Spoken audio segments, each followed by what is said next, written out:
Apples. Oh, I love apples. I could eat apples every single day. Fresh apples off of a tree are sweeter than anything you can buy in a store. And a lot of people don't recognize that. And they're best if you eat them as soon as you pick them. I don't know what it is, but the sweetness of a ripe apple off a tree, it's amazing to me.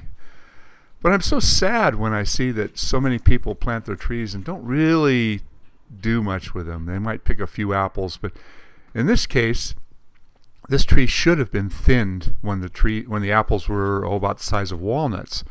And this turns out to be an excessive abundance of apples this year. I don't know what it's like in other parts of the country, but we had just an absolutely perfect season for apples, and everybody's apples were overloaded. So in my business, I get the opportunity of harvesting everybody's apples because I'd say 95% of my clients just don't do it. So we like to do a lot of things with our apples. I like to dehydrate them, and that's a great backpacking and hiking treat. You can load a bunch of apples in a small baggie, and they're real lightweight. Got this little apple corer here. My wife went to town. But I also wanted to talk about the fall.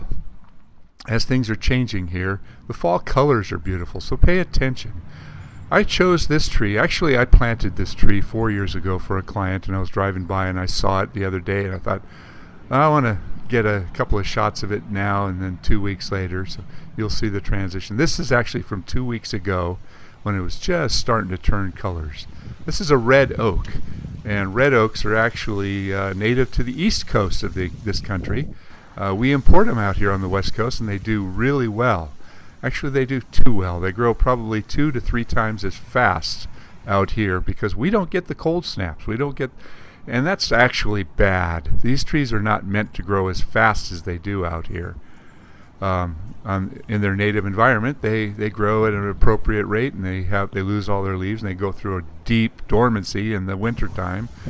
But out here, they lose their leaves, but they quickly resurrect themselves and turn into monsters. This tree was planted to hide the telephone pole, and as you can see there from the front of their house, it's doing a pretty good job. That's only 4 years old. I planted that from a 15-gallon pot 4 years ago. Here's what it looks like this week. I got a couple shots of it with almost full orange or red color. A little bit of tree art there. That was kind of fun. You can see the different shades of colors there. This is something else I want to talk about. Paying attention to your trees. When you plant a young tree, don't just stick it in the ground and forget it. Everybody should take off the nursery stake as soon as you plant it. That's meant to keep the trunk straight in the nursery. It's not meant to go in the ground to support the tree. And I see it all too often. Even professionals do it. Landscapers, gardeners, they just plop it in the ground, forget about it. And not only did they leave the stakes and the ties on here, but they planted this one too deep. Look at that. This tree is completely rotted at the base because the dirt that's around the trunk is decaying the tree. It's just, if you're going to go to the effort of putting in a tree, pay attention. I mean, the future is not predetermined. The future is often, how you take care of it. So with all that said, I'm just going to say go back out and take care of your trees. And if you have an apple tree, pick them. Enjoy them.